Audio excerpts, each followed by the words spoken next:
महाविद्यालयाचे अभिनंदन करते, संपूर्ण कमिटीचे अभिनंदन करते की एक सुंदर विषय आपण निवडला आहे. त्या विषयामध्ये आज दिवसभर आपण सगळेजण चर्चा करणार आहात. आधी त्यावर विचार केलेला आहे अनेकांनी, ज्याच्यामुळे पेपर लिहिले गेले. त्या पेपरचं आता संकलन झालेलं आहे. त्या सगळ्या लेखांचं संकलन मी नंतर केव्हा तरी वाचीनच. पण तुम्ही सगळ्यांनी एकत्र येऊन असा एक विचार केला, त्याची गरज आहे, त्या विचाराची ह्याची जाणीव ठेवली आणि म्हणून आज हे एक दिवसीय सत्र, आंतरराष्ट्रीय सत्र, ज्यात मी मराठीत बोलू शकते आहे, ह्याचा आनंद आहे. कारण माझ्या भाषेमध्ये मी व्यक्त जास्त चांगल्या रीतीने होऊ शकेन. आपली संस्कृती आपण हे कशा पद्धतीने व्यक्त करतो त्यावर अवलंबून आहे. आदरणीय मंच भरपूर मोठा छान आहे. त्यामध्ये सगळ्यात महत्त्वाचं म्हणजे या जनता शिक्षण प्रसारक मंडळाचे ऑनरेबल श्री MM शेख साहेब, ज्यांनी शिक्षणाला अनेक वर्षापासून आणि खास करून महिला शिक्षणाला अनेक वर्षापासून प्रोत्साहन दिलेलं आहे आणि आजचा हा कार्यक्रम त्यांच्यामुळे संपन्न होऊ शकतो आहे. त्यामुळे पहिलं अभिवादन त्यांना करते. कार्यक्रमाच्या ज्या कीनोट स्पीकर आहे वंदना मॅडम, त्यांनी आज अभ्यासपूर्ण भरपूर माहिती असलेलं, सगळ्या अंगाने अभ्यास केलेलं असं एक बीज भाषण आपल्यासमोर उपस्थित केलेलं आहे. विचारांना चालना दिलेली आहे. त्या विचारांशी, काही विचारांशी आपण सहमत असाल, काही विचारांशी आपण सहमत नसाल, काही गोष्टी नवीन असतील, काही गोष्टी आधीपासून तुम्हाला माहिती असतील. ह्या सगळ्यांचा उहापोह व्हावा, त्यामध्ये खूप सारा असा चर्निंग व्हावं, त्यामधनं तुमच्या मनाने, तुमच्या मनाच्या आतमध्ये त्या विषयाला खरा न्याय द्यावा, त्याचं चिंतन करावं आणि मग तुमचं एक स्वतःचं मत, खास करून माझ्या छोट्या यंग विद्यार्थिनींचं स्वतःचं असं एक मत तयार व्हावं. हळूहळू का होईना त्यांनी या विषयाकडे वळावं, अशी या आजच्या कार्यक्रमामधनं त्यांना प्रेरणा मिळव अशी सदिच्छा पण देते आहे. श्री केंद्रे हे USA इथे आलेले आहेत. त्यांनी ते आपले विचार थोडक्यात मांडले होते. त्याच्याशिवाय आज या पूर्ण महिला विद्यापीठाचे प्रिन्सिपल श्री दहिफळे सर आणि सगळे आयोजक, शिवाय खास करून आमच्या सिनेट मेंबर मोरे मॅडम आणि इतर विद्यापीठांचे प्रिन्सिपल सगळे आलेले आहेत. आमच्या SNVT महिला विद्यापीठाच्या ज्या संस्थांची संख्या आज या भागामध्ये किती आहे याची कल्पना आहे मला. याची 30 संस्था आहेत. या सगळ्या 30 संस्था 100च्या वर संपूर्ण, इथे संभाजीनगर मधली गोष्ट करते मी, पूर्ण मराठवाड्यामध्ये 100च्या वर SNVT महिला विद्यापीठाच्या संस्था आहेत. तिथे जसं आता आपल्याला बनसोडे सरांनी छान ओळख माझी करून दिली, त्यामध्ये त्यांनी सांगितलं की विद्यापीठामध्ये विद्यार्थिनी संख्या जी 5 महर्षी धोंडकेश्वर कर्वे यांनी जी 1916 साली विद्यापीठाची स्थापना केली, त्यामध्ये 5 विद्यार्थिनी होते. 1921 साली पहिली डिग्री देण्यात आली त्यांना हिची प्रेरणा मिळाली आणि त्यांचा जो विचार होता तो विचार आमच्या विद्यापीठामध्ये सातत्याने असतो, नेहमी असतो आणि त्यांचे आशीर्वाद आम्हाला अगदी त्या प्रांगणांमध्ये फिरताना जाणवत असतात, प्रत्येकाला जाणवतात. आणि त्याचमुळे असेल कदाचित, आता मी तिथे बसले होते तर मला शेख साहेब म्हणाले की मला शेख साहेब 2दा आपल्या विद्यापीठाच्या मॅनेजमेंट काउन्सिलमध्ये फॉर 2 टर्म्स ही होते. त्या दोन्ही टर्म्समध्ये त्यांनी विद्यापीठाला आतून बघितलेलं आहे आणि त्यांचं कौतुक तर आहेच. त्यांनी मगाशी कौतुक केलं तसं त्यांच्या बेगम, त्यांचं नाव मला सलीमा बेगम, त्या आज इथे नाही आहेत, पण त्यांनी किती भरभरून त्यांचं कौतुक केलं. त्यांच्या प्रेरणेमुळे, त्यांच्या सहकार्यामुळे त्यांनी ही करू शकले. तसंच मला वाटतं की या पूर्ण हॉलमध्ये कदाचित मिस्टर चक्रदेव पण बसले असतील कुठे, त्यांचंही मला याच प्लॅटफॉर्मवरती अशाच पद्धतीने कौतुक करावं असं वाटतं. कारण असं असू शकत नाही की एका सक्सेसफुल पुरुषाच्या मागे एक महिला जशी असते तशी एका महिलेच्या मागे तिचं संपूर्ण कुटुंब आणि खास करून त्यांचे पार्टनर हे असल्याशिवाय होऊ शकत नाही. सगळ्यांनी समजून घ्यावं एकमेकांना, सगळ्यांनी एकमेकांच्या विचारांचा आदर करावा, विचारांचा आदर करावा, ह्यासाठीची ही आजची एकदिवसीय महिला सत्र आणि कॉन्फरन्स आहे. ह्यामध्ये आपण जी चर्चा करणार आहोत त्यामधनं आम्ही आपलं कसं शोषण झालं ह्या विषयावरती फोकस, म्हणजे महिलांचं कसं शोषण झालं इतकी वर्ष आजही आहे, त्याबद्दल दुमत अजिबात नाही आहे, ते मी मानतेच. पण जेव्हा आपला दृष्टिकोन बदलतो तशा पद्धतीने गोष्टी घडतात असं आपलं कल्चर आपल्याला सांगतंय, आपली संस्कृती आपल्याला सांगते. आणि नुसती संस्कृतीच का म्हणून आज हे सायंटिफिकली प्रूव्ह झालेली गोष्ट आहे की आपण आपल्या विचारांची दिशा ज्या दिशेने वळवतो आणि तिथे फोकस करतो तशा घटना घडतात.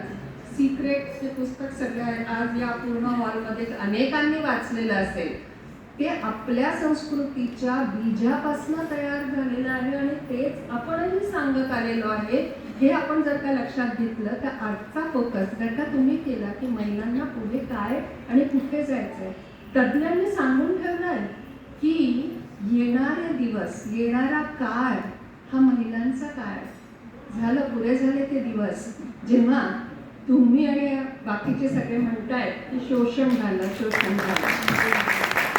ज्या वेळेला एखादी गोष्ट करायला मिळत नव्हती इतकी वर्ष आणि ती अचानकपणे तुम्हाला करायला मिळते, त्या वेळेला किती मन लावून या मिळालेल्या संधीचं सोनं करायला हिरिरीने आपण पुढे जातो. याचं उदाहरण म्हणजे ज्या काही थोड्या महिलांना ही संधी मिळाली आहे, माझ्यासारखी सौभाग्यवती अशीच एखादी असू शकते.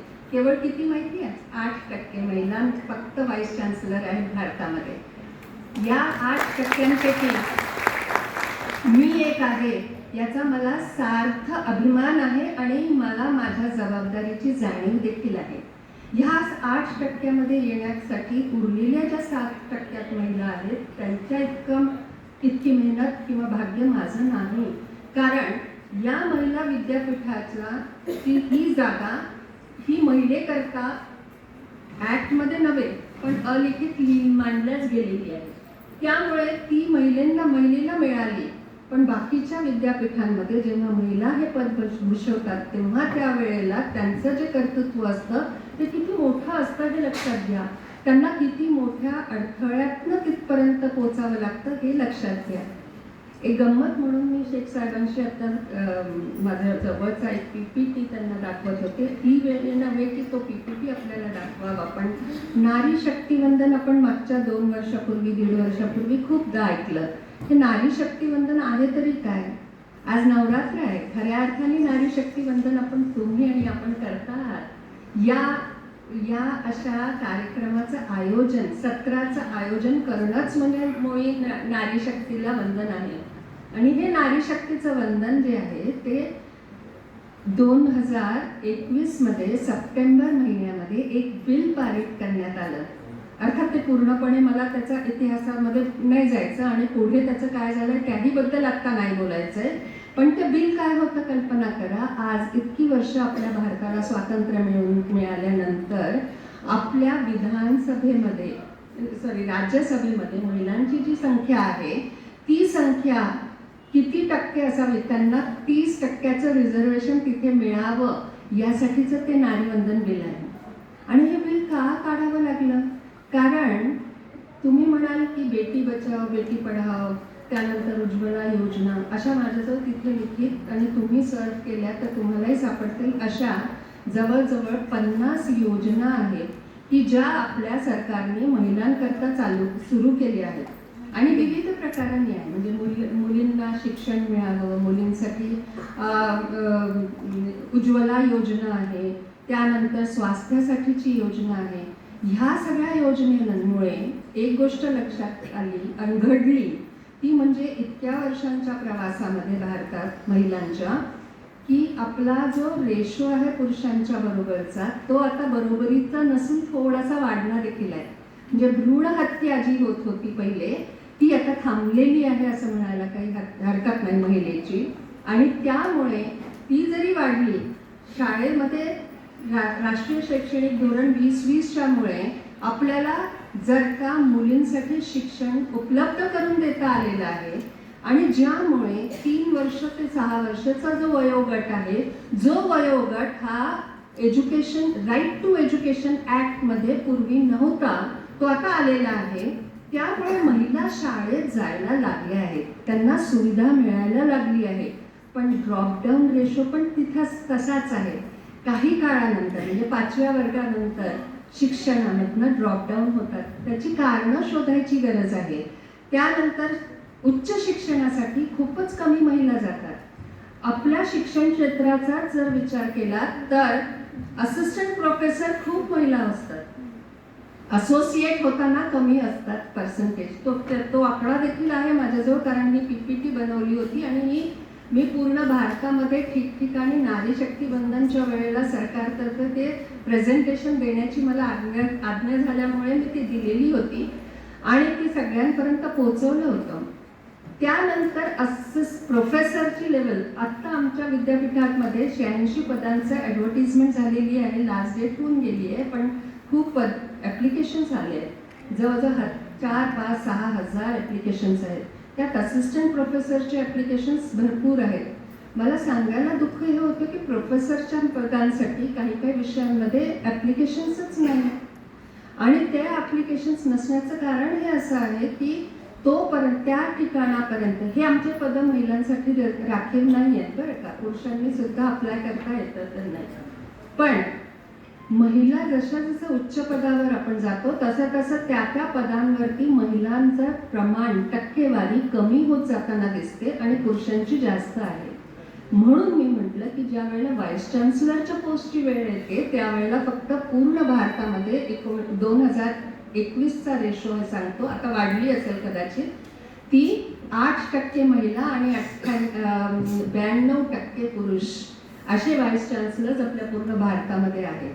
तर हे चित्र जे आहे ते बदलत आहे, ते बदलणार आहे, तुमच्या आमच्यामुळे बदलणार आहे. आजच्या ज्या चर्चासत्र आहेत त्याच्यामुळे बदलणार आहे. ती बदलण्याची प्रक्रिया कुठून सुरू होते तर ती बदलण्याची प्रक्रिया मनातून आतून सुरू होते आणि ती शिक्षणाने ते आतून बदल जो घडतो. कारण स्वामी विवेकानंदांनी शिक्षणाचं तो सर्वोत्तम अशी व्याख्या दिलेली आहे आणि ती म्हणजे आपण एक संपूर्ण आणि एनलाइटमेंट आणि सगळं माहीत असलेलं एक व्यक्तिमत्व आतमध्ये असतो, पण आपण ते विसरलेलो असतो की आपल्याला सगळं येतं, आपल्याला माहिती आहे काय करायचं हे माहिती, आपण एक पूर्ण व्यक्तिमत्व आहोत. शिक्षणाने काय करायचं असतं, वरचा जो अज्ञानाचं कवच पूर्ण आलेलं असतं ते हळूहळू कांदा सोलतो त्याप्रमाणे एक लेअर काढत आतल्या गाभ्यापर्यंत पोचायचं आणि त्या व्यक्तीला जाणीव करून द्यायची की तू एक संपूर्ण सुंदर असं एक व्यक्तिमत्व आहे आणि तू या समाजासाठी काहीतरी करू शकते. आणि ती जाणीव आमच्या विद्यापीठामधल्या ब्रीद वाक्यातच प्रेरित होती. विद्यापीठाचं गीत आपण आत्ता ऐकलं, त्या विद्यापीठाचं ब्रीद वाक्य आहे संस्कृता स्त्री पराशक्ती. संस्कृता स्त्री पराशक्तीचा इंग्रजी अनुवाद जो केला गेला आहे तो असा की one enlightening woman is the source for infinite energy and knowledge. मी त्याचा थोडा वेगळा अनुवाद करू इच्छिते इथे, किंवा त्याला उकलून आपल्या समोर मांडू इच्छिते. संस्कृता स्त्री ही आहे, मगाशी वंदना मॅडमनी आपल्याला सांगितलं की मार्क्सिझमच्या विचारामध्ये सुद्धा परिवार महत्त्वाचा मानला गेला. भारताच्या संस्कृतीमध्ये परिवार, आपण, आपलं घर, आपले आईवडील, माझं कुटुंब ह्याला किती महत्त्व, अनन्यसाधारण महत्त्व आहे हे आपण सगळे जाणतात. त्याचं मी एक छोटंसं उदाहरण तुम्हाला देते. ती जाणीव फक्त शिक्षणातनं देण्याची गरज आहे, पण मी संस्कृतात स्त्री पराशक्तीच्या विषयापासून डेव्हिएट होत नाही आहे. ते खुलवण्यासाठी सांगण्यासाठीच हे माहिती, फक्त माझा स्वतःचा एक जुना अनुभव ट्रेनमधनं प्रवास करत असताना माझ्या समोर काही तरुण मुलं बसली होती, गप्पा चालल्या होत्या. त्या कुठल्या तरी कॉम्पिटिटिव्ह एक्झामसाठी सगळेजण मिळून जात होते आणि खूप खुश होते. असं झालं होईल, तसं होईल, मग मी पास झालं, मी क्रॅक केली एक्झाम, तर मी तर अमका जाणार आहे, मी USA ला जाणार आहे, मी इकडे जाणार आहे, मी हे शिकणार आहे, मला इथे ॲडमिशन हवी आहे वगैरे वगैरे. हाय स्पिरिट्समध्ये ते सगळेजण होते. न राहून मी त्यांना प्रश्न, आणि काय राहिलंय काय आपल्या भारतामध्ये, असा एक सूर होता. इथे सगळी गलिच्छता आहे, गरिबी आहे, तिथे काय मस्त देश आहे, तिथे सगळं समृद्धी आहे, आपल्याला तिथे जायचं आहे. मी म्हटलं त्यांना, न राहून, अरे बाबांनो, तुमची घरं कुठे कुठे आहे, केव्हा परत जाणार आहात, किती तारखेचं तुमचं रिझर्वेशन आहे, घरी किती वाजता पोहोचणार आहे, वेगवेगळी उत्तरं मिळाली.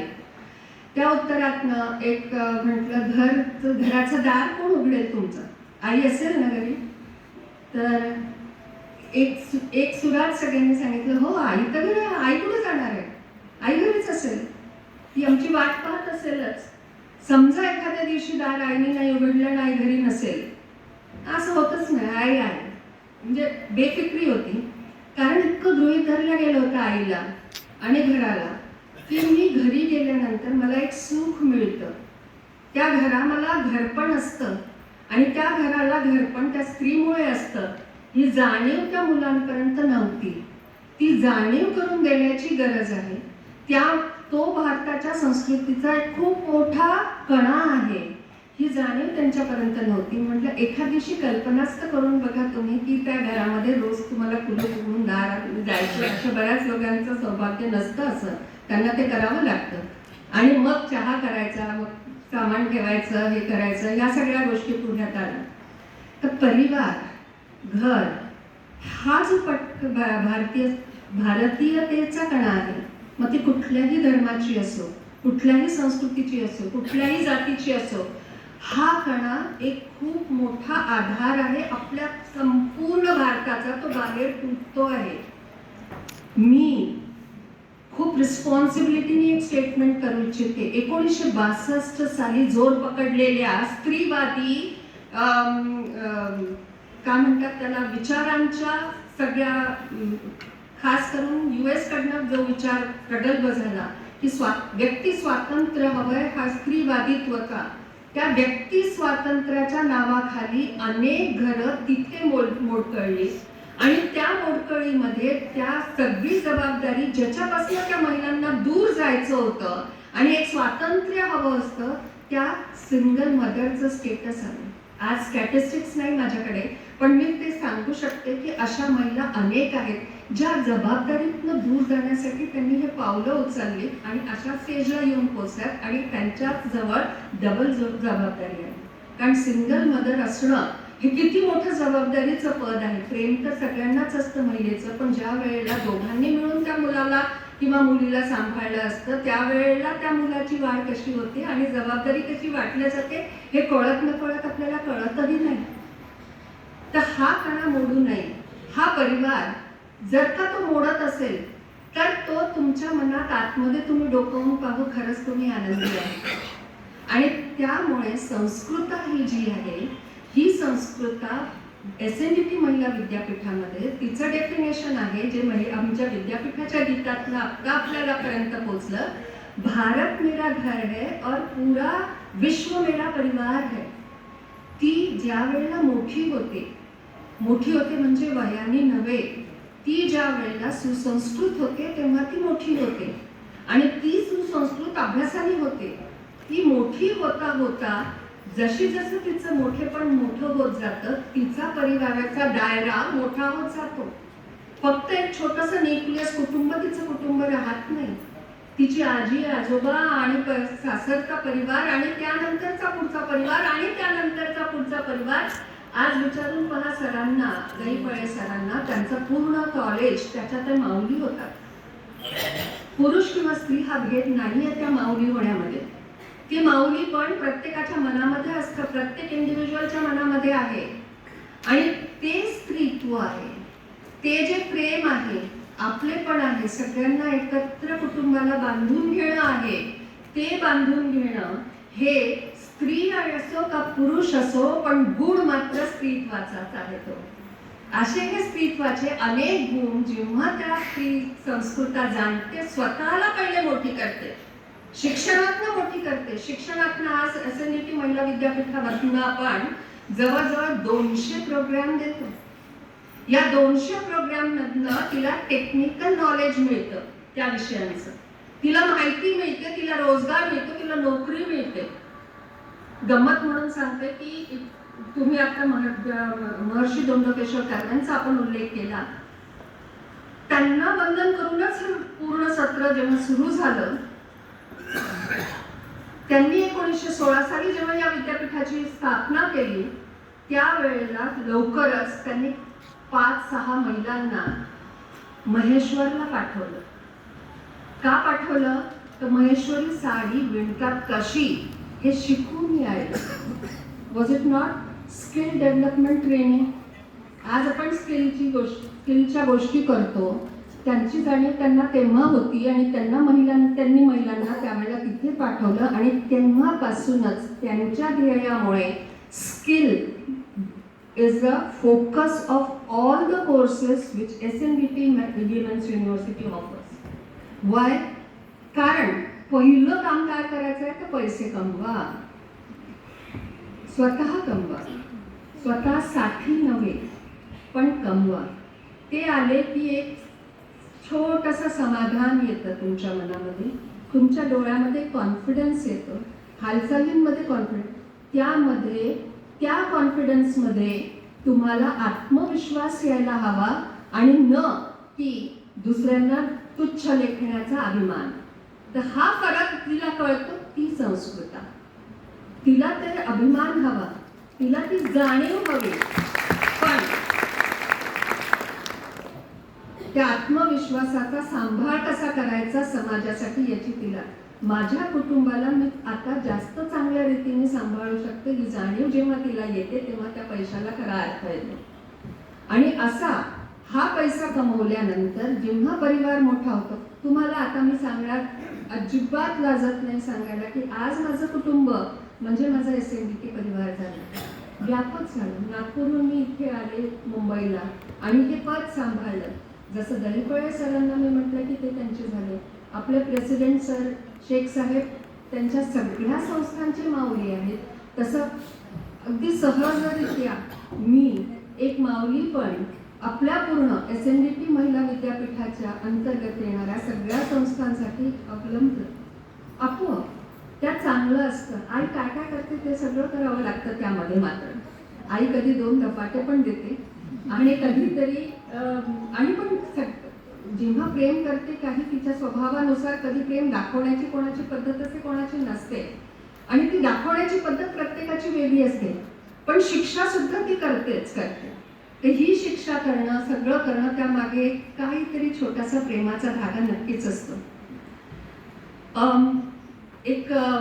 अजून एक उदाहरण सांगते, ट्रेनमधलंच आहे पुन्हा ते पण, कदाचित आपल्याला कोणाला तरी कुठेतरी वाचण्यात आलेलं आहे माझ्या, पण ते सांगताना असं की समोर एक बाई होती आणि तिच्याजवळ त्यांना मूल होतं आणि ते मूल सतत रडत होतं. चांगल्या घरची दिसत होती, त्या मुलाला ती चूप करत होती, पण मग ती रडतंय का? समोरचा एक माणूस अस्वस्थ झाला आणि तो म्हणाला, बाळ सारखं रडतंय, त्याला काय हवं आहे तुमच्या?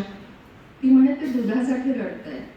तर म्हणे तुम्ही देत का नाही मग त्याला दूध? त्याला द्या ना दूध. नाही आहे का तुमच्याजवळ? मी आणून देऊ का तुम्हाला? स्टेशन आलं की मी उतरतो आणि आणून देतो तुम्हाला, त्याला चूप करा आधी. ती म्हणे नाही हो, दूध वगैरे आहे, पण मला डॉक्टरने आता तथ्य म्हणून त्याला काही तास दूध द्यायचं नाही आहे मला. तर ज्या वेळेला ते ऐकलं तर हे लक्षात आलं की आईचं हेच काम असतं.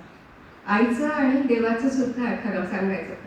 कधी कधी आपण मागणी करतो देवाला की मला अमुक गोष्ट हवी, हे हवी, ते हवी, तो देत नाही आणि काहीतरी वेगळंच देतो. त्याच्या मनात वेगळंच असतं. आई जाणते, देव जाणतो की आत्ता या क्षणाला तुला याची गरज आहे, ते तुला देतोय. कधी आपल्याला ते कळतं, कधी नाही कळत, आणि कधी खूप नाही मिळालं की राग येतो, त्रागा करतो. माझ्या छोट्या मुलींना आणि काही मुलांना सुद्धा, तरुण विद्यार्थ्यांना हे सांगायचं आहे की या वयामध्ये आपल्याला खरंच आकलन होत नसतं, खूप इच्छा असतात, आकांक्षा असतात, त्या आपल्या आपल्या त्या त्या वयाच्या समजण्यावरती आधारित असतात आणि आपल्याला वाटतं की नाही मला हे आत्ता मिळालं पाहिजे. ते मिळालं नाही की राग येतो. काही काही अगदी विपरीत टोकाला जाऊन आपण पावलं उचलल्या जातात त्यांच्याकडनं. त्यांनी थोडं थांबावं, थोडं आतमध्ये डोकावावं, त्यांनी समजून घ्यावं आज मला हे मिळालं याचं कारण कदाचित देवाला वेगळं काहीतरी माझ्याकडनं करून घ्यायचंय.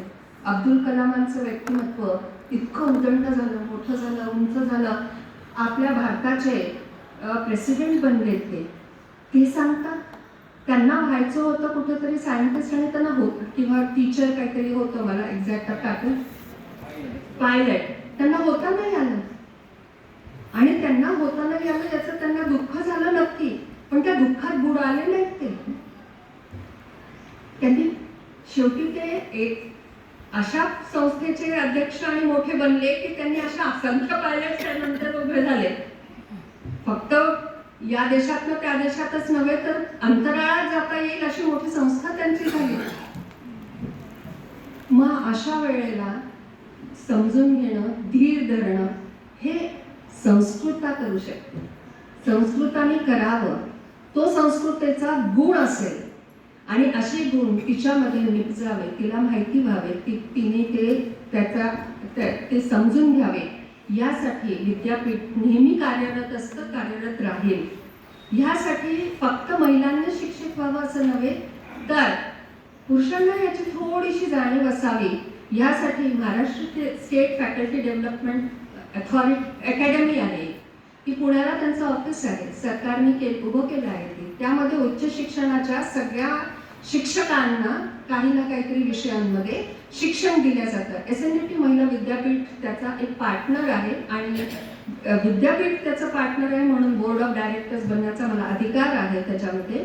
त्या नात्याने SNDT महिला विद्यापीठाला जी जबाबदारी MSFDA ने दिलेली आहे ती अशी की लिंगभाव म्हणजे नक्की काय याची जाणीव आपल्या उच्च शिक्षणाच्या शिक्षकांना असावी.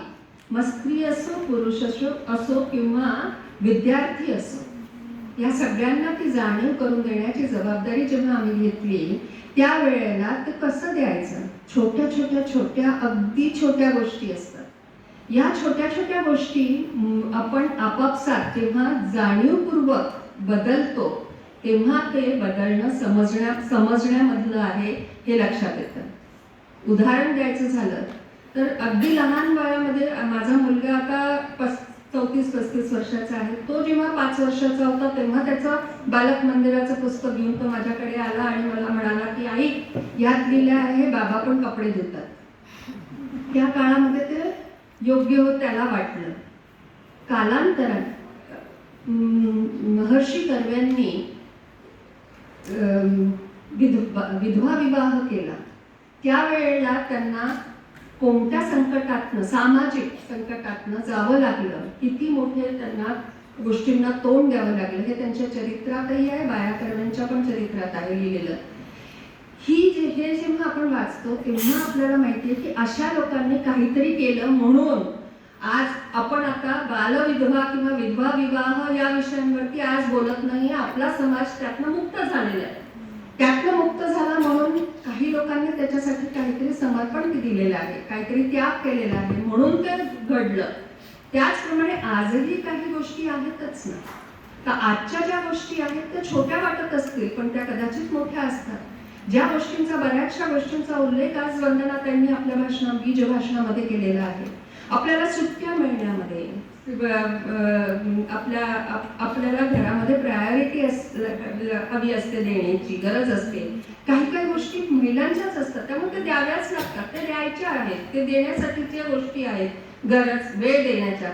मग त्यासाठी लागणारी फ्लेक्झिबिलिटी कामाच्या वेळेला, त्यावेळेला टोमणे नको आहेत बॉसचे. तेव्हा बॉसने समजून घ्यावं, स्त्री असो किंवा पुरुष असो, त्यांनी समजून घ्यावं की हिला गरज काय आहे.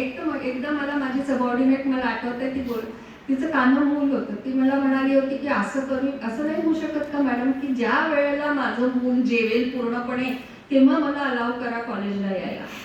मी हसले त्यांच्याकडे पाहून, तिच्याकडे पाहून. म्हटलं असं कसं करता येईल. तर ती म्हणे मी ज्या वेळेला तो जेवला असेल आणि पोटभर आहे, समाधानी आहे, मग त्याला मग मी दुसऱ्यांच्या हवाली करू शकते आणि मग मी कॉलेजमध्ये फुल कॉन्सन्ट्रेशनने काम करेन. मग तुम्ही म्हणाल तितका वेळ करेन मधनं मॉनिटर करून. ही तिची गरज होती. ही गरज जर मी जाणली तर तिला घरी राहू देण्यापेक्षा मी काहीतरी व्यवस्था कॉलेजच्या जागेमध्ये करू शकते का हे पाहणं माझं गरजेचं आहे. सो असा एक प्रकारचा समन्वय साधणे, ही व्यवस्था तयार करणे, त्यामुळे एक क्रेश अगदी प्रत्येक शिक्षण संस्थेमध्ये किंवा कामाच्या ठिकाणी असणे, जेणेकरून महिलेला आपली जी जवळीकता आपल्या मुलाबरोबरची हवी आहे ती तिला मिळणे. आपल्या स्कूलच्या सेक्रेटरी मॅडमशी चर्चा होत होती एकदा. त्या मला म्हणाल्या की मी माझं बाळ 6 महिन्याचं होतं त्यावेळेला जॉईन झाले आणि त्यावेळेला त्या कुठल्या याच्यात कोणती तरी जबाबदारी त्यांच्याजवळ असेल, त्यामुळे मी तर पोटाला बांधून कामाला जायची. पिशवी घेतली होती त्या असायच्या. ज्या वेळेला फिडिंगची वेळ यायची तर कोणतेही महत्वाचं वेळ असेल तर सगळ्यांना मी खोलीतनं बाहेर काढायचे, मी बाळाला फीड करायचे आणि पुन्हा कामाला सुरुवात करायची. अमेझिंग वाटलं. अशा सगळ्या रणांगिणी म्हणता येईल, कारण त्यांच्यामुळे मग व्यवस्था बदलते. ही जाणीव होते, घरच्यांना जाणीव होती की नाही करायचंच आहे. मुली यायच्या माझ्याकडे फायनल इयरच्या, आर्किटेक्चरच्या फायनल इयरला 5 वर्ष घालवली आहेत शिक्षणामध्ये. आता तू काय करणार? घरची म्हणतील ते करेन. म्हटलं अगं घरची म्हणतील करेन हा माझा प्रश्न नाही आहे, माझा प्रश्न आहे तुला काय करायचं आहे.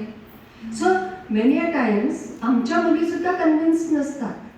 घर टिकवणं, परिवार टिकवणं म्हणजे प्रेमाने टिकवणं, भांडणाने नव्हे. त्यामध्ये प्रेम दुतर्फा असायला लागतं आणि त्या प्रेमाची जाणीव तिच्या नवऱ्याला, घरच्यांना, सासू सासऱ्यांना सुद्धा असावी लागते आणि ती जाणीव तिने प्रेमाने त्यांना करून द्यावी लागते. मला हे करण्याशिवाय मी जगूच शकत नाही, मला द्यायचं आहे. हेच तर इरावती कर्व्यांनी केलं, त्यांना मिळालं. त्यांनीच कशाला? आपल्या लोकमाता अहिल्याबाईंचं 30 शताब्दी वर्ष सुरू आहे. त्याचे विविध ठिकाणी विविध कार्यक्रम होत आहेत. गेल्या आठवड्यामध्ये आपल्या पुणे कॅम्पसमध्ये SNDT महिला विद्यापीठाच्या पुणे कॅम्पसमध्ये in collaboration with MP government म्हणजे MPचे चीफ मिनिस्टर आले होते त्या कार्यक्रमाला. ते आले त्यावेळेला ज्या विषय निघाला तर अहिल्या देवी यांच्या जवळ त्यांच्या सासूकडून मिळालेली संपदा म्हणजे त्यांच्याकडे इस्टेट आली होती. ती इस्टेट मल्हाररावांनी अशा पद्धतीने एक व्यवस्था केली होती की त्यांच्या पूर्ण संस्थेचा 1/4 किंवा काहीतरी एक भाग हिस्सा 1/25 असेल, कुठला तरी एक हिस्सा घरच्यासाठी असेल आणि तो बायकोसाठी असेल, महिलांसाठी असेल. आणि त्यामुळे त्या गौतमाबाईंजवळ त्यांची स्वतःची प्रॉपर्टी होती आणि ती प्रॉपर्टी त्यांनी आपल्या सुनेला दिली, मुलीला नव्हे. ज्या वेळेला त्यांनी सुनेला दिली त्या सुनेनी आपलं सुराज्य अशा पद्धतीने उभं केलं की त्या सुराज्यामध्ये ही सगळी बाजूची व्यवस्था घरच्यांनी करून ठेवली होती तिच्याकडे. सासऱ्यांनी वेळोवेळी लढाईला जाताना आपल्या सुनेला ते घेऊन गेले. काळ कोणता? 18व्या शतक. त्या काळामध्ये ज्या वेळेला ते नेत नव्हते त्यावेळेला पूर्ण आपला कारभार, सरकारी कारभार कसा पाहावा याचं पूर्ण त्यांनी ज्ञान आणि जबाबदारी अहिल्याबाईंना दिली. हे कुटुंबांनी केलं ना. ही उदाहरणं आहेत आपल्याकडे. कितीतरी काम अहिल्याबाई त्यामुळे करू शकल्या. त्यांची मानसिकता चांगलीच होती. त्या मानसिकतेला कुटुंबाने आधार दिला, सासूंनी दिला, सासऱ्यांनी दिला. अनेक आपत्ती आल्या त्यांच्या आयुष्यामध्ये. मुलगा लवकर गेला, नवरा लवकर गेला, दुःखाचे डोंगर जे म्हणतात ते सगळे त्यांच्यावर आले. तरी त्या बाईंनी संपूर्ण भारताला आपला परिवार मानला. एक कलाप्रेमी म्हणून आपलं व्यक्तिमत्व खुलवलं. इंदोर पासून महेश्वरकडे आपलं पूर्ण राजधानी नेली. ती राजधानी कशी उभी करायची ते ठरवलं. भिल्ल त्या काळामध्ये त्यांना त्रास देत होते. येणाऱ्या जाणाऱ्या वाटसरूंना ते लुटत होते. त्यांना बोलवलं, त्यांची मायेनी चौकशी केली, त्यांना काहींना दंड दिला आणि मग त्यांना प्रत्येकाला जमीन दिली, कर माफ केला आणि मग त्यांच्याच पैकी कोणाला बरेच जणांना त्या येणाऱ्या जाणाऱ्या जे होते त्यांना येणाऱ्या जाणाऱ्यांचं संरक्षण करायची जबाबदारी केली. इतपरच त्या थांबल्या नाही तर जातीभेद विसरून त्यांनी आपल्या मुलीचं लग्न त्यांच्यापैकी एकाशी करूनही दिलं. हा मनापासनं वाटलेली इच्छा ती त्यातनं व्यक्त होते. ही खरी आई, हा खरा परिवार, हे खरं एक पूर्ण विस्तारणं, ही खरी संस्कृतता जिच्यापासनं जिच्या प्रेरणेतनं आपण सगळ्यांनी शिकायला हवं आहे. आणि जे शिकत असताना जे बीज आहे आपल्या भारतीयत्वाचं ते जाणून घ्यायला हवं आहे. आणि ते इंडिव्हिज्युअलिस्टिक नक्कीच नाही, सगळ्यांना धरून चालण्याचा हा एक विषय आपल्या भारताचा विषय आहे. त्यामुळे इतर सगळी जी लाटा येतात परदेशातनं विचारांच्या, त्या लाटांना आवरणं आणि स्वतः, जसं गांधीजी म्हणत होते, परवाच झाली गांधीजींची जयंती आपली, तर गांधीजींचा एक विचार, मूळ विचार आहे की मी इतकी प्रगल्भ हवे, मी इतका प्रगल्भ हवा की मी अगदी ठामपणे जमिनीवर पाय रोवून उभं राहायला शिकलो पाहिजे. माझ्या उघड्या खिडक्यां आणि दारांमधनं येणाऱ्या कोणत्याही वाऱ्यांनी मी उडून नको जायला. माझी पावलं जमिनीवर माझ्या संस्कृतीमुळे राहतात. माझी संस्कृती काय आहे याची जाणीव मला हवी. याची जाणच नुसती नवी हवी तर माझ्या व्यक्तिमत्वात ती पूर्णपणे मुरायला हवी. ते मुरवण्याचं काम माझ्या शिक्षण संस्थेचं आहे. ते घरच्यांचं आहेच आहे, पण घरच्यांबरोबर आज मी आपण शिक्षण संस्थेच्या प्रांगणामध्ये आहे, त्यामुळे मी तिथे हे बोलते आहे. जसं आपल्याला बनसोडे सरांनी सांगितलं की 5 विद्यार्थी होत्या, एक कॅम्पस होतं, पुण्याचं कॅम्पस होतं. आज 5 कॅम्पस आहेत आपले. ह्या 5, मुंबईला 2, पुण्याचं एक मोठं कॅम्पस, आपल्यापैकी अनेकांनी ते बघितलंही असेल. त्याशिवाय श्रीवर्धनला छोट्याशा गावामध्ये एक आहे, जेणेकरून आपण खूप महिलांपर्यंत तिथे पोहोचू शकतो. आणि एक नव्याने सुरू झालेलं 2 वर्षापूर्वी चंद्रपूरचं आहे, ज्यामध्ये आपल्या सरकारने एक भरभरून सहाय्य दिलेलं आहे आपल्याला, ज्यासाठी आपण आदिवासी महिलांपर्यंत पोहोचू शकायला हवाय, तो उद्देश आहे. आणि त्यासाठी 50 एकर जागा, 600 कोटीचं अनुदान, आणि ह्यामुळे एक मोठी 150 स्क्वेअर मीटरची मोठी बिल्डिंग, मोठं कॉम्प्लेक्स आज तिथे बांधकाम सुरू आहे, उभं राहत आहे. आणि येत्या काही वर्षात, 1 वर्षामध्ये ते पूर्ण पण होणार आहे. राष्ट्रीय शैक्षणिक धोरण 2020 आपण सगळ्यांनी ऐकलंय. या राष्ट्रीय शैक्षणिक धोरण 2020 अंतर्गत त्याचं जर आपण काय म्हणतात स्पिरिट लक्षात घेतलं तर त्यामध्ये सगळ्यात महत्त्वाची गोष्ट जी आहे ती आतमध्ये जाणून, 63 पानांचं तर पुस्तक आहे हो, ते पॉलिसी आहे. 63 पानांची पॉलिसी सुरुवातीला मी गमतीने सांगायचे की ती त्याची प्रिंटआउट काढा आणि गमतीने झोपताना उशीखाली घेऊन झोपा, म्हणजे त्यातले स्पिरिट हळूहळू तुमच्या डोक्यात आपोआप जाईल, रोज जाईल. गीतेचा आपण विचार करतो, गीता आपल्याला कळत नाही बरेचदा. ज्या स्तरावर जिथे आपण असतो तिथे आपल्याला त्याची गीता दिसते. म्हणजे अनेक 20 वर्षापासून मी गीता समजून घेण्याचा प्रयत्न करते. मला काही कळलं नाही, हे भाग वेगळा आहे, पण त्या प्रत्येक वेळेला त्या क्षणाला मला ती वेगळी वेगळी वाटते. तसं या राष्ट्रीय शैक्षणिक धोरणाचं आहे, ज्याला जसा जो असेल आणि ज्याची जशी विचार असतील तसं त्याला ते राष्ट्रीय शैक्षणिक धोरण बिटवीन द लाईन्स वाचायची, त्याच्यामध्ये खूप स्कोप आहे. आणि सांगायला आनंद वाटतो की SNDT महिला विद्यापीठाचा ते बनवण्यामध्ये मोठा वाटा आहे.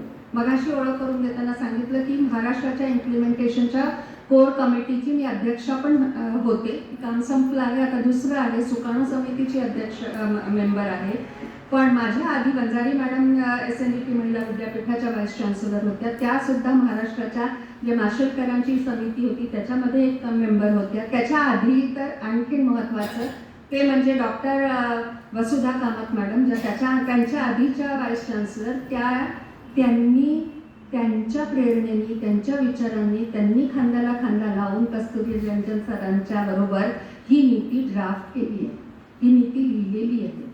त्यामुळे SNDTचा अनन्यसाधारण वाटा या राष्ट्रीय शैक्षणिक धोरणामध्ये आहे, राहील. आणि आपण मला सांगायला अजून आनंद वाटतो की आपण अगदी सुरुवातीपासून राष्ट्रीय शैक्षणिक धोरणाचं जे स्पिरिट आहे त्याचा अंमलबजावणी करतोच आहे.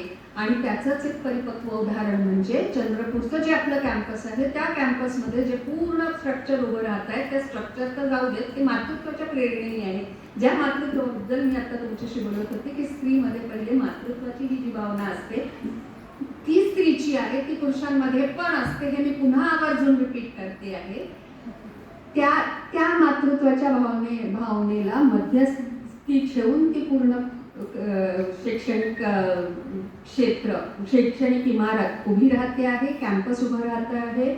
आणि त्यातले अभ्यासक्रम जे आहेत ते 1/3 इंडस्ट्री, 1/3 युनिव्हर्सिटी आणि 1/3 गव्हर्नमेंट रिलेटेड. आणि प्रत्येक याच्यामध्ये पेडॅगॉजीमध्ये आपण असा विचार केलेला आहे की 1 ते 1.5 तासापेक्षा मुलींना जास्त लेक्चर द्यायचे नाही. लेक्चर दिल्याने, मी पण आता आवडतं देते, बरेच तुम्हाला भुका लागल्या असतील. लेक्चर दिल्याने काय होतं, डोक्यामध्ये काही जायला जात नाही थोड्या वेळाने. त्यामुळे हँड्स ऑन ॲक्टिव्हिटीज आणि इंडस्ट्रीमध्ये जाऊन ट्रेनिंग घेणं ह्या गोष्टीला भर देण्यात आलेला आहे.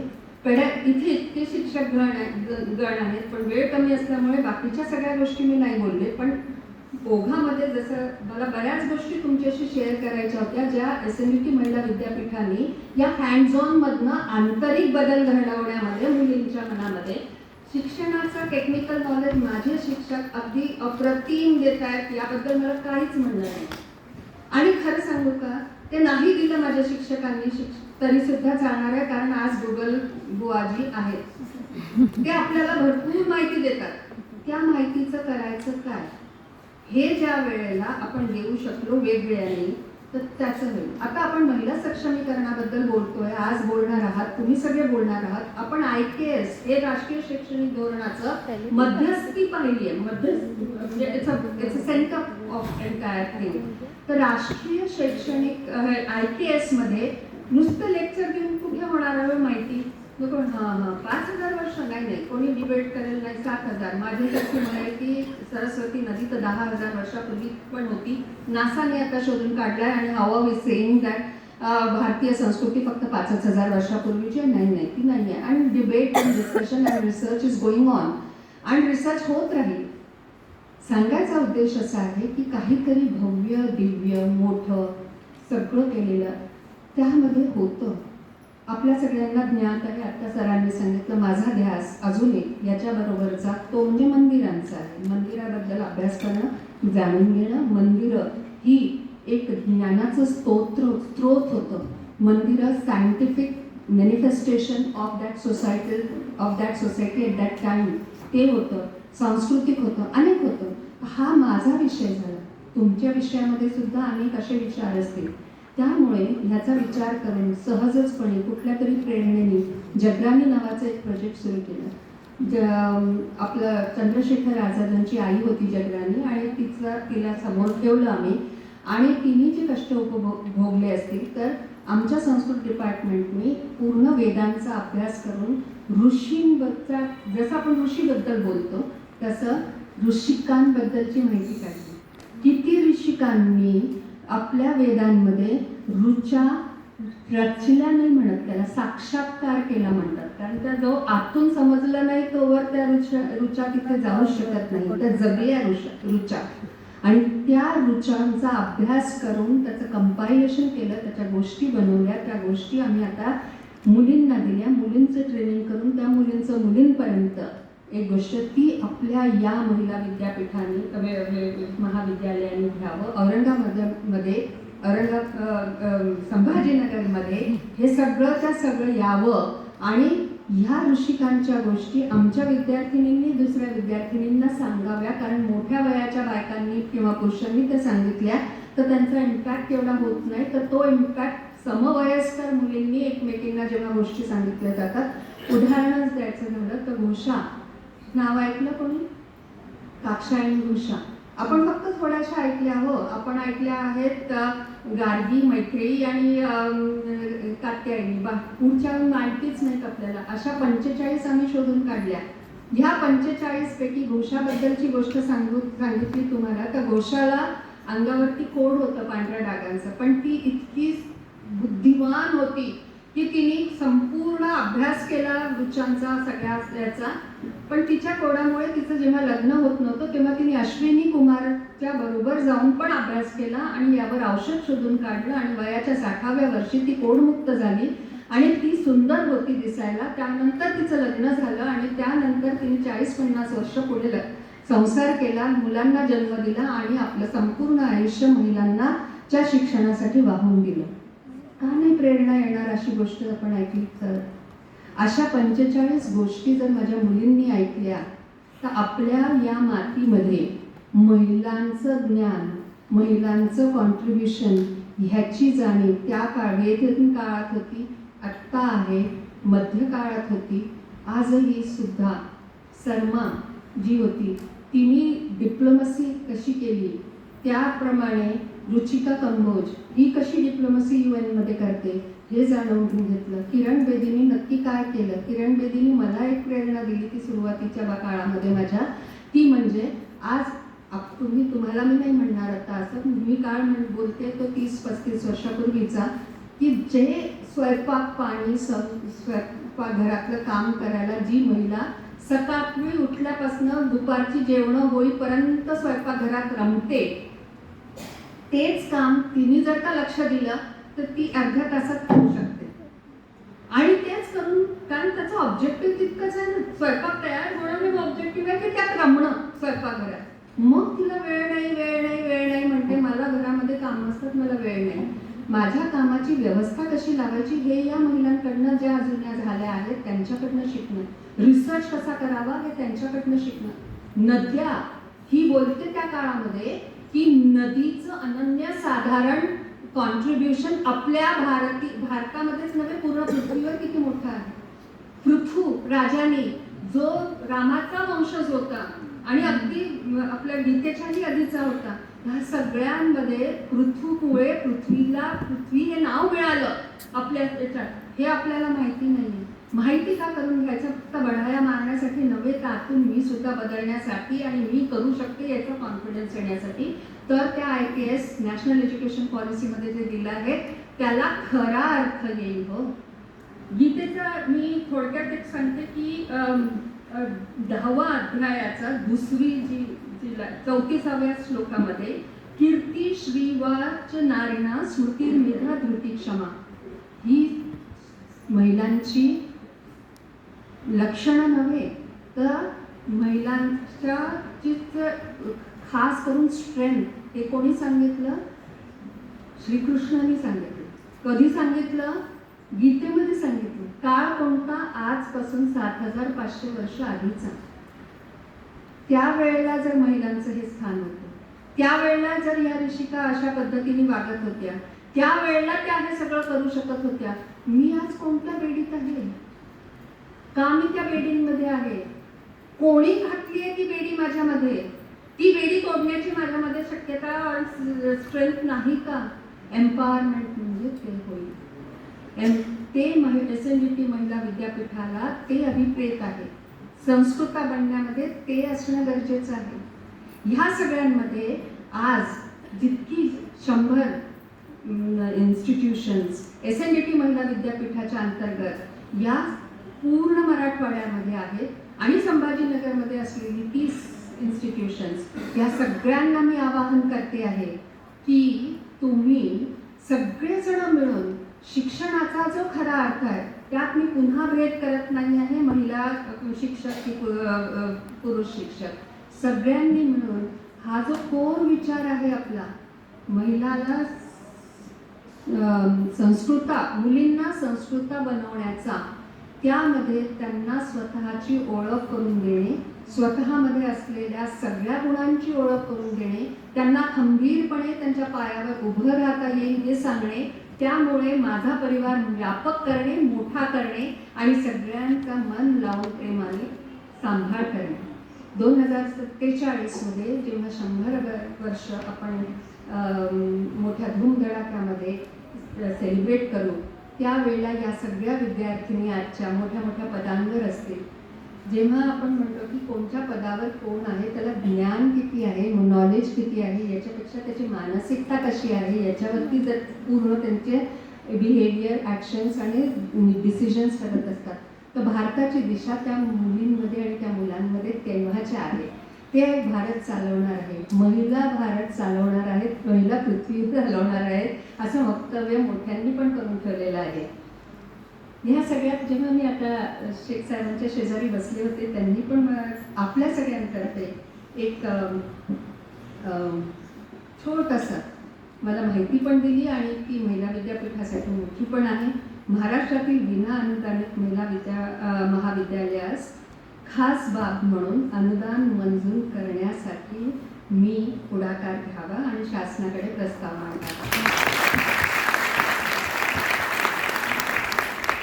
आपलं म्हणणं मी नक्कीच लक्षात घेते. प्रस्ताव बनवण्याला आपली पण मदत मी नक्की घेईन आणि आपण अनुदानित आणि विना अनुदानित हा विषय न ठेवता आपल्याला हा अशा प्रकारचे खास करून अनुदान आपल्या मुलींच्या शिक्षणासाठी मिळावं याचा नक्कीच प्रयत्न करेन. सरांनी स्वतः भूकंपग्रस्त भागातील विना अनुदानित तत्वावरील महाविद्यालयास अनुदान मंजूर करण्याबाबत शासन एक प्रस्ताव आधीच मांडला आहे. तर त्याचा सुद्धा एक मोठा कॉन्ट्रीब्युशन होईल.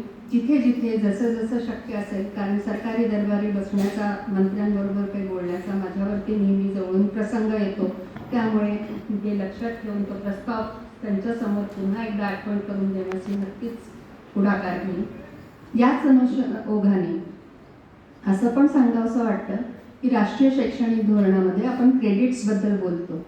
तर क्रेडिट्सच्याबद्दल ज्या वेळेला आपण बोलत असतो त्यावेळेला क्रेडिट्सची शेल्फ व्हॅल्यू पण ठरवण्यात आली.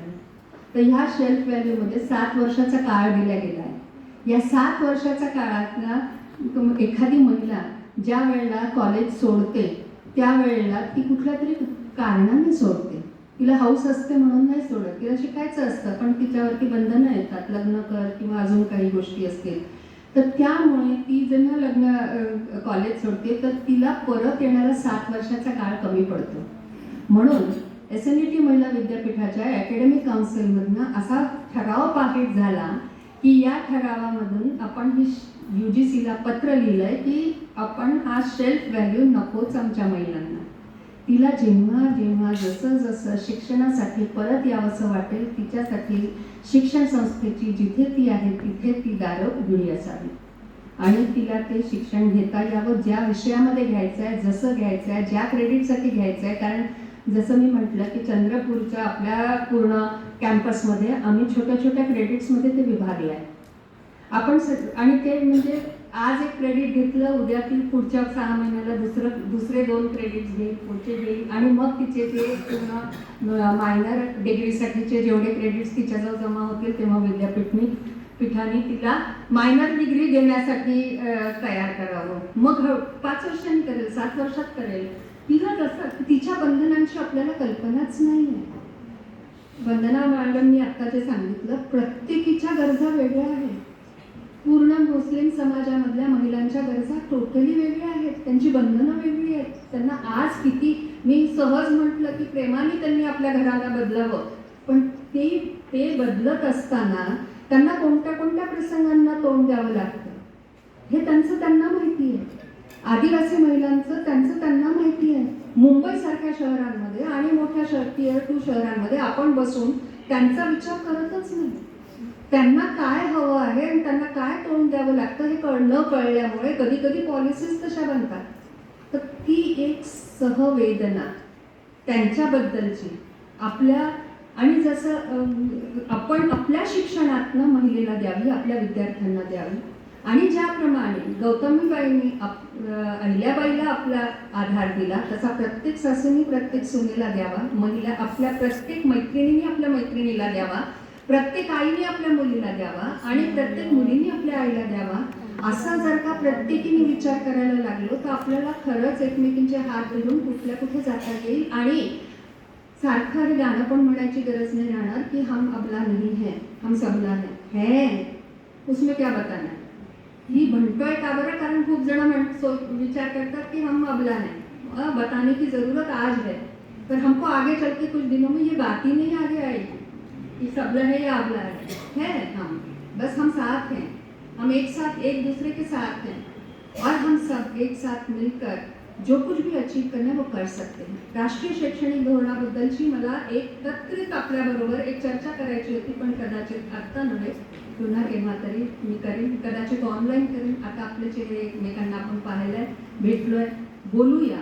कारण राष्ट्रीय शैक्षणिक धोरण कसं आपण अंमलात आणायचं, त्याच्यासाठी बारीक बारीक बदल आपल्यामध्ये कसे करून घ्यायचे, आपल्या संस्थेमध्ये कसे करायचे, बिल्डिंगमध्ये कसे करायचे, असं एक छोटंसं चर्चासत्र आपलं व्हावं. त्यामध्ये पण महिलांचं सबलीकरण आहे. भारतातलंच नव्हे तर पूर्ण एशिया, साऊथ एशियामधलं सगळ्यात मोठं आणि सगळ्यात व्यापक आणि सगळ्यात जुनं SNDT महिला विद्यापीठ आहे. याचा आपल्या सगळ्यांना सार्थ अभिमान आहे आणि तो अभिमान टिकवून ठेवण्यासाठी, वाढवण्यासाठी आपण एकमेकींचे हात पकडून आपल्या पुरुष सहकार्यांना एकत्र घेऊन आपण पूर्ण महिला समाजाचं इतकं उन्नत करावं की 2047 मध्ये भारताचं जे स्वप्न आहे विकसित भारत होण्याचं, त्यामध्ये दुसरं बिंदू शिक्षण क्षेत्रातला आहे की GER किमान 50% जावा. त्यामध्ये GER जो 50% महिलांचा आहे, ती जबाबदारी तरी आपण घ्यावी, विविध प्रकारांनी महिलांपर्यंत पोचावं आणि सगळ्यांना सक्षम आणि संस्कृत करून सोडावं. अशी ताकद आपल्या सगळ्यांना मिळो, अशी जाण आपल्या सगळ्यांना मिळो, अशी ईश्वरचरणी प्रार्थना करते.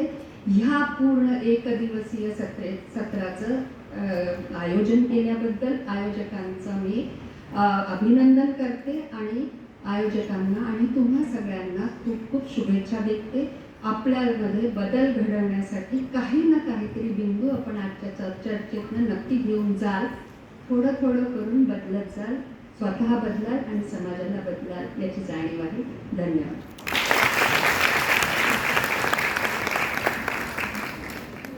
Thank you, ma'am. Thank you for your encouraging words, insightful and enlightening thoughts you have expressed. Madam,